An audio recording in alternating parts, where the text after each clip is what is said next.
this chapter is kind of covering two topics that are very much related, and that is organizational culture.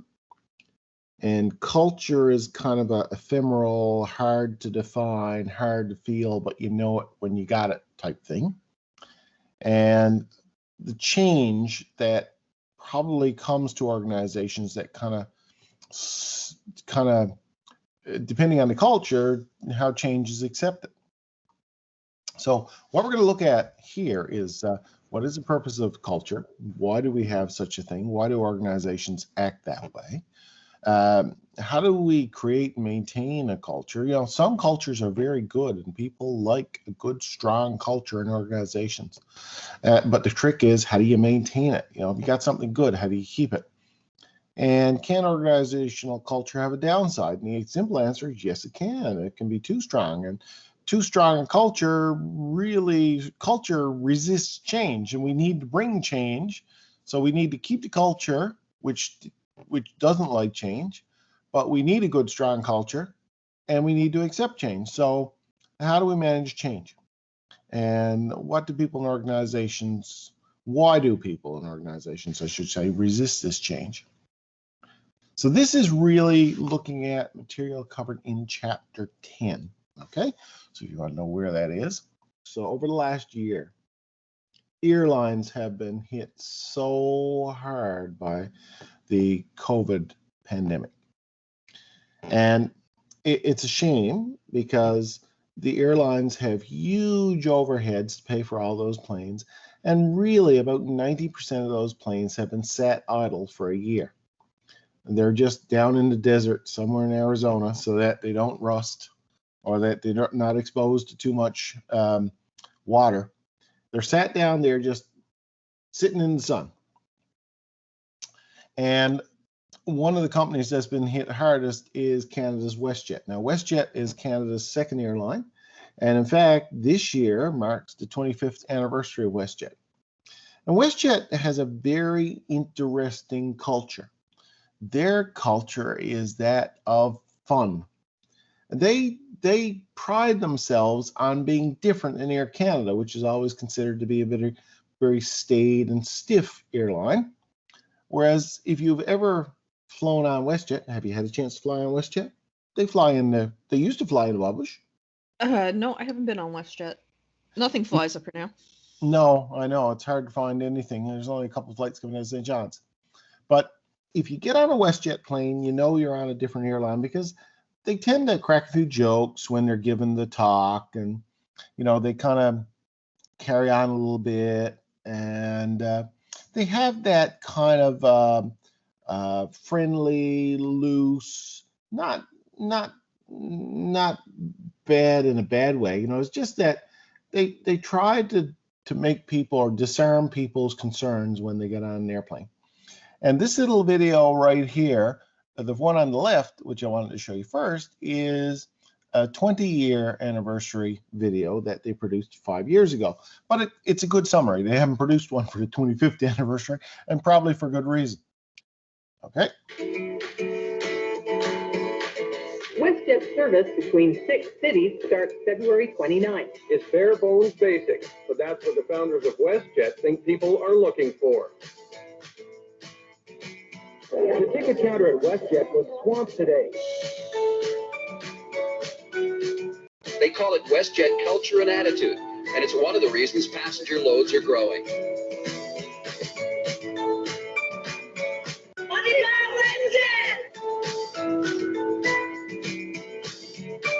One airline that is surviving quite nicely is WestJet. WestJet was filling seats, and the earnings prove that things are going well for the airline. Today, I become one of those hysterically happy WestJetters. 97% of all airlines fail. WestJet is one of the 3%. And not only is it surviving, it is thriving. You have had 29 consecutive quarters of profits, 16 years in business, and no layoffs. How are you doing that when our airlines in America seem to be struggling left and right? So why don't you just sit back, relax, and let the helium do the work.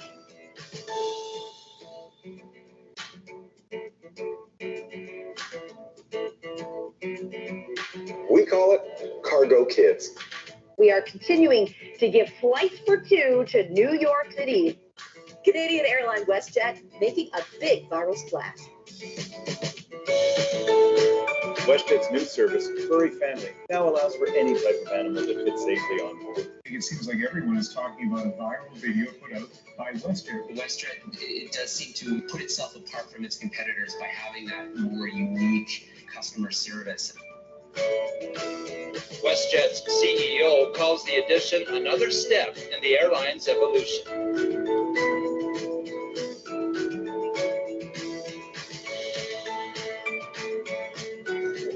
Happy birthday to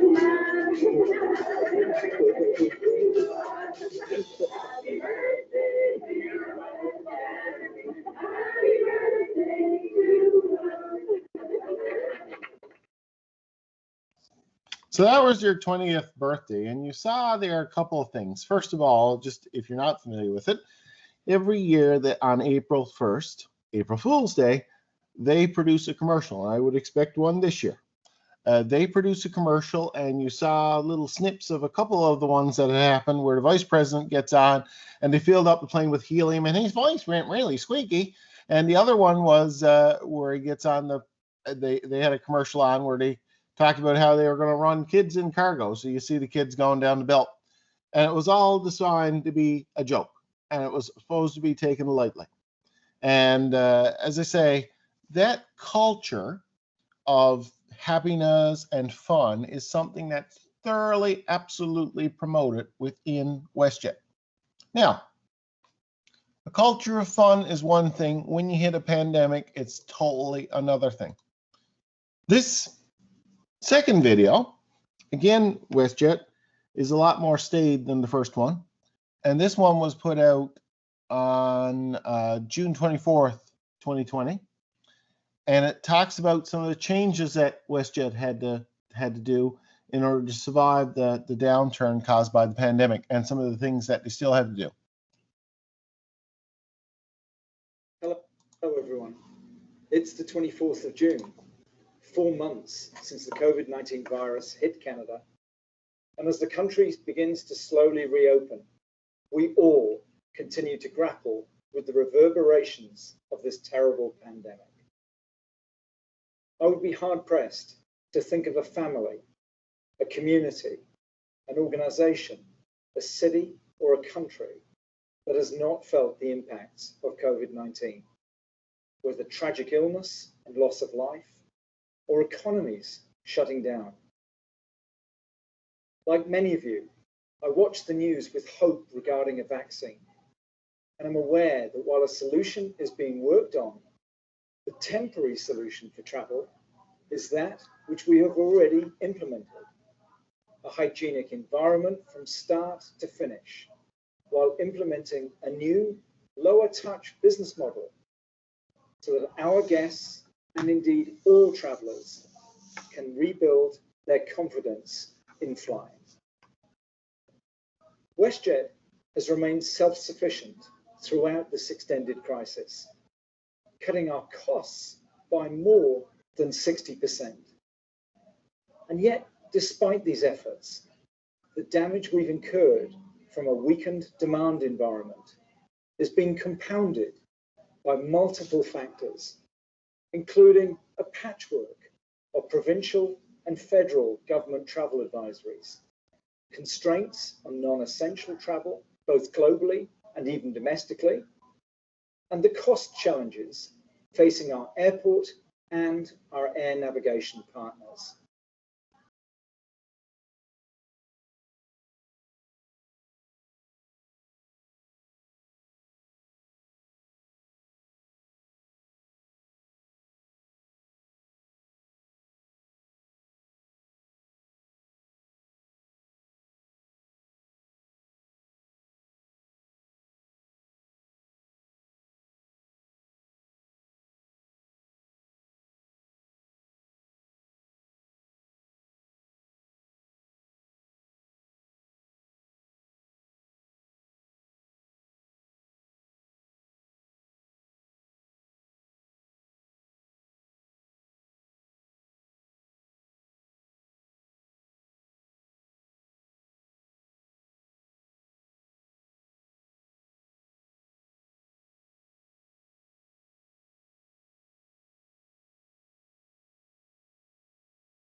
So you get the idea from that change in an organization, and particularly the change that we saw because of COVID, is very, very hard.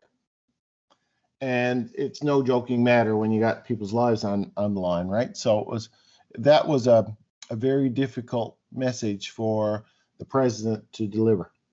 The idea behind those two videos is to kind of set the stage for what we're going to talk about here in this particular chapter and this particular section.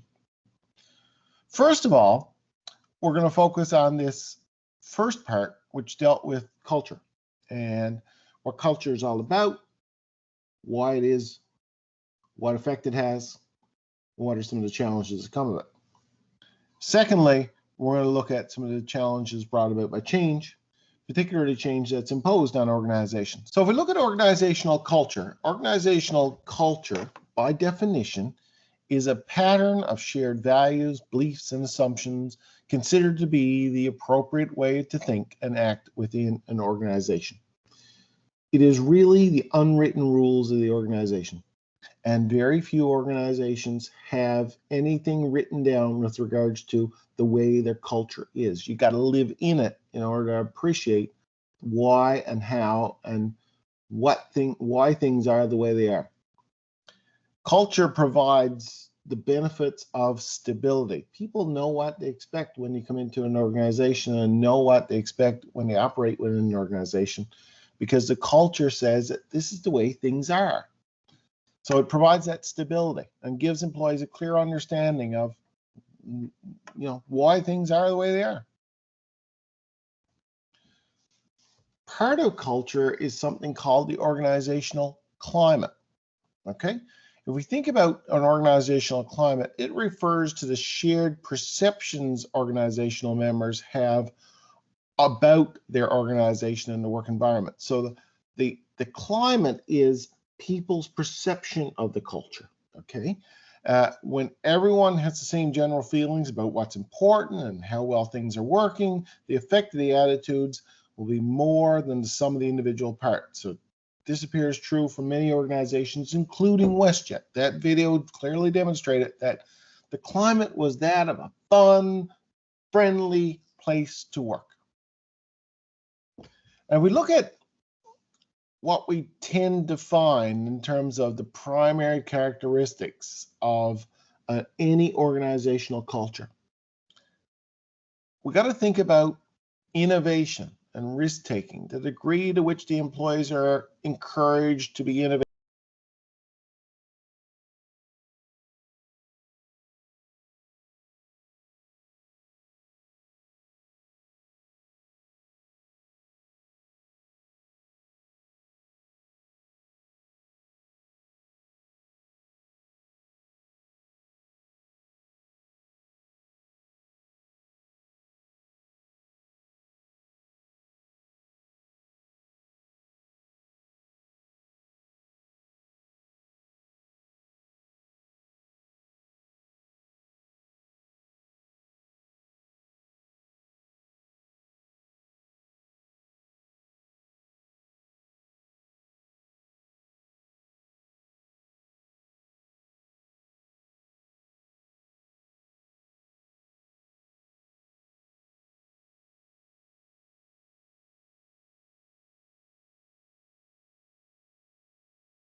Hi, I'm Evan Carmichael. Welcome to another edition of Modeling the Masters. Today we're going to look at Ron Joyce, the man behind the multi-billion-dollar franchise, Tim Hortons.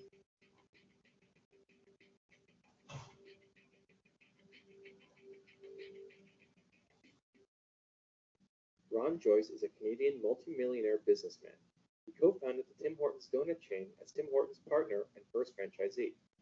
Joyce grew up in rural Nova Scotia in a house without plumbing and a wood stove for heating. When he was 3 years old, his father died, leaving his mother to take care of the family on welfare. When he was 16 years old, he left home with his life savings of $35 to try his luck in the real world. After spending time in the Navy, he returned home to start a Dairy Queen franchise and also joined the police force, where he met Tim Horton. Horton was a Canadian hockey legend who opened up a local coffee shop called Tim Hortons. The little shop was failing when Joyce proposed forging a partnership and bringing his expertise from Dairy Queen to save it. Today, Tim Hortons has over 3,500 locations, 100,000 employees, and $2 billion in revenues. Joyce himself owns at least 4 yachts, donates millions to charity, and has so much money, he has even offered to fly people on trips anywhere in the world if they can help improve his golf swing. How did Ron Joyce get to where he is today? He did it by building a tiny coffee shop by the name of Tim Hortons into one of Canada's most beloved and successful brands. So the next question becomes, how can you model the success of Ron Joyce? Here are 3 action items that you can put to use in your business today. Action item number 1, match your talents with your passion. You can be really good at something but not love it. You can also love doing something else but not be really good at it. To be successful as an entrepreneur, you need to find the opportunity to combine what you love doing with what you're really good at. According to Ron Joyce, I think people who excel in anything are often totally dedicated to it, but are only good at one thing. I look at the great athletes of all time, like Michael Jordan, who went from basketball to baseball and it didn't work, or Wayne Gretzky, who probably wouldn't have been great at anything but hockey. Are you like Michael Jordan, trying to play baseball by doing something you love but aren't really good at? If you're struggling to get your company to the next level, try doing some soul searching to see if you've matched up your talents with what you love doing in the best way possible. Action item number 2, treat your franchisees as partners. Franchising can be a great way to build a business because you don't need to fund it yourself, and you can create an army of hardworking managers who have a self-interest in seeing you succeed. However, franchising is not a bulletproof concept and may fail when the franchisors don't provide the right support to their franchisees. Here's Ron Joyce's advice. It was my philosophy to treat the franchise owners as partners. He followed through by creating a donut university, a central training facility where new franchise owners could go to learn the ropes of running the business and operate in a fast-paced environment. He also established regular meetings, a toll-free phone line, and field evaluations to provide support to his franchisees. He was willing to do whatever it took to get his partners off the ground and running. The result? Today, only 5% of the company stores are corporate, while the rest are locally and operated owned franchises. With average profit margins ranging from 15 to 20%, owning a Tim Hortons franchise is a promising venture. In fact, more than half of all franchisees own more than one unit. Treat your franchisees fairly and give them the support they need to flourish, and they'll build your business for you. Action item number 3, create a unique point of differentiation. If you want to stand out and win business from your competitors, then you need to do things differently from them. If there's nothing different about you, why should customers choose you when there are probably more established companies they could go with? When Joyce took over Tim Hortons, he wanted to stand out from all the other coffee chains. To do that, Joyce implemented a new set of business practices that focused on keeping things always fresh.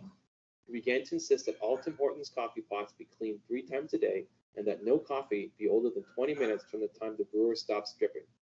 All grounds were also to be thrown out immediately afterwards. But it didn't just stop at coffee.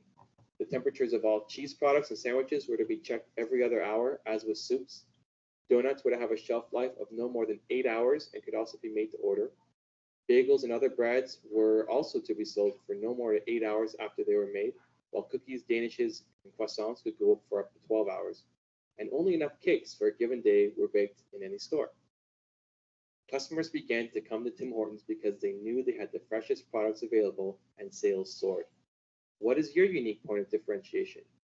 Is it something that customers really care about, that makes you very different from your competitors? If not, it's time to go back to the drawing board and create a value proposition that's worth betting the company on. So remember, match your passion to your talents, treat your franchisees as partners, and create a unique point of differentiation. So you can see in terms of Ron Joyce died last year, and he had become hugely successful because of Tim Hortons. Tim Hortons died in 1974 in a car accident, but the name bears Tim Hortons, the coffee shop bears the Tim Hortons name, but actually it's Ron that actually took that to its success. And the culture that he instilled in Tim Hortons was very much focused on this always fresh. And the things that he considered so important since that time, Tim Hortons has gone, first of all, it was bought by Wendy's, then it was bought by Burger King, and now it's an independent company. But a lot of the things that Joyce held dear are no longer the fact. You won't see always fresh in their logo anymore because the donuts are made in Toronto, they're fresh frozen, and they're brought to the stores where they're warmed up. This was very controversial by the owners, and it occurred after Joyce had left the company. And a lot of people are saying, and the figures bear it out because Tim Hortons has lost market share since, that Tim Hortons is slipping because it lost track of those fundamental things. So the fact that you have your founder and the messages from your founder in terms of this is what you should do, you could see that those stories and those symbols and artifacts bubble up or percolate to create the organization as it stands. And when we lose sight of those things, the culture may change in the organization. That's exactly what's happened to Tim Hortons. You can see that, organizational cultures vary in organizations. Here's just a couple of, extreme examples. We got organizational A and organization B. Organization A, managers must fully document all decisions. Creative decisions, change, and risks are not encouraged. Extensive rules and regulations. Productivity is valued over employee morale. Employees are encouraged to stay within their own department. Individual effort is encouraged. That's one type. The other type of organization, totally different. Management encourages rewards, risk-taking, and change. Employees are encouraged to run with ideas. Failures are treated as learning experiences. Employees have few rules and regulations to follow. Productivity is balanced with treating people right. Team members are encouraged to interact with people at all levels and all functions. And many rewards are team-based. Two very different organizations. And you could think of Air Canada as Organization 1 and WestJet as Organization 2. It is very much like that in terms of the reality of the cultures of the Canadian airlines. And you can look at any company you're aware of and think, where do they fit? Do they fit in more of a B organization or more of an A organization? Not saying one is necessarily better than the other, because there are many successful organizations that are Organization A type, but they probably are not that much fun to work for. So if we've got a culture in place and we know the importance of culture, what function does it serve? Well, it performs several functions within the organization and within the people who work for it. It has a boundary-defining role that creates a distinction between one organization and others. It makes the organization stand out. WestJet is fun. Air Canada is not. That was a big point of differentiating between the two companies.